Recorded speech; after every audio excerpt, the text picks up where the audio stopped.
Hello guys, ये 5 kV का sensing drive से चलने वाला स्टेबलाइज़र है। मैंने फॉल्ट फाइंडिंग में आपको बताया था कि जब आपके स्टेबलाइज़र में काफ़ी तेज़ आवाज़ के साथ अगर स्टेबलाइज़र आता है जिसमें शिकायत है कि वह अत्यधिक वोल्टेज दे रहा है, तो ये देखिए यहाँ पर आपको दिखाई दे रहा होगा कि ये वोल्टेज आपको 250 से पार है और जिसे बढ़ाएंगे तो इसमें आवाज़ भी पैदा होगा। ये देखिए, आपको सुनाई पड़ रहा होगा कि इसमें आवाज़ भी आ रहा और ये 300 वोल्टेज जा रहा। इसका मतलब क्या है, इससे भी ज़्यादा आवाज़ आ सकता है। तो इस आवाज़ को हम कैसे ख़त्म करते हैं, और ये कट भी नहीं हो रहा है, सिर्फ एक कट आपको सुनाई पड़ेगा, उसके बाद वो नहीं सुनाई पड़ेगा। जो नीचे का लो वोल्टेज के साथ आएगा, थोड़ा सा करीबन 100 तक कट करेगा, इसके बाद वो कटेगा नहीं, बाकी सारा चीज़ छोड़ते जाएगा, जिससे काफ़ी हाई हो जाएगा, आपका सारा सामान उड़ जाएगा।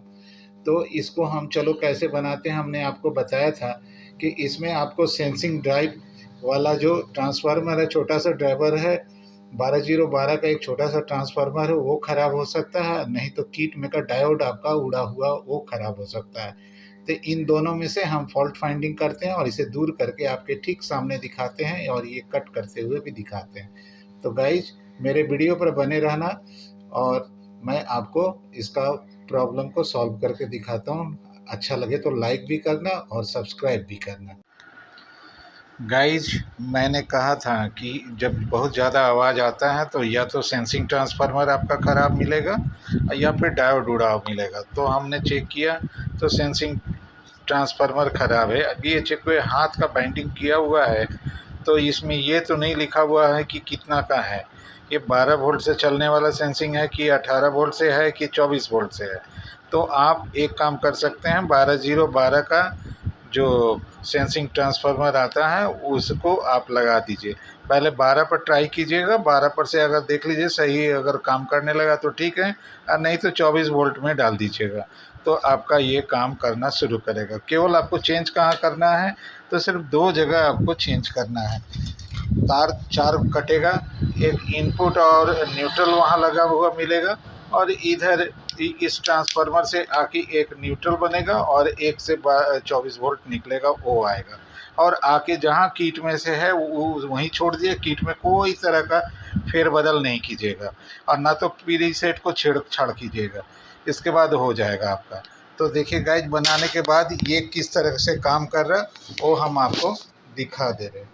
ये देखिए, अभी आपका यहाँ 250 है, यहाँ देखिए ये भी 250 है। इस जगह पर ये कटा हुआ दे के आपको दिखा रहे हैं, और ये यहाँ से देखिएगा ये ऑन हुआ, और आपको टाइमर में है, टाइमर से जैसे ही उधर आएगा आपका आ जाएगा। थोड़ा सा वेट कीजिए, ये देखिए आ चुका है। और आपको ये देखिए ये कट भी काम कर रहा है। ये 1 2 हुआ, ये देखिएगा यहाँ 3, फिर ये आपका यहाँ से आएगा 4, और ये 5 में यहाँ पर आपको दिखाई दे रहा है कि काफ़ी कम हो चुका है। वो यहाँ इनपुट इतना 200 है, और 200 पर 200 आपका इनपुट आ रहा है। अभी इस तरीके से आप बढ़ाइए, फिर एक कट हो जाएगा। तो इस तरीके से 5-6 कट आपका आराम से मिलेगा। इस जगह पर आपका सबसे अधिक वोल्टेज दिया हुआ है, और यहाँ पर आपको कम वोल्टेज मिल रहा है। तो गाइज, ध्यान रहे कि जब भी एसएम ट्रांसफार्मर ख़राब होगा तो आपके स्टेबलाइजर में काफ़ी ज़्यादा आवाज़ पैदा हो जाएगा। आप सीधा ये समझिएगा कि आपका सेंसिंग ट्रांसफार्मर कटा हुआ है, जो 12012 का हो सकता है, 012 हो सकता है, 18 का हो सकता है। तो आप उसको चेंज करिए, बिल्कुल ठीक हो जाएगा। कोई भी प्रीसेट को छेड़छाड़ नहीं कीजिएगा। तो मेरे वीडियो पर बने रहने के लिए धन्यवाद। आपका दिन शुभ हो। मेरा वीडियो लाइक कीजिएगा और सब्सक्राइब भी कीजिएगा।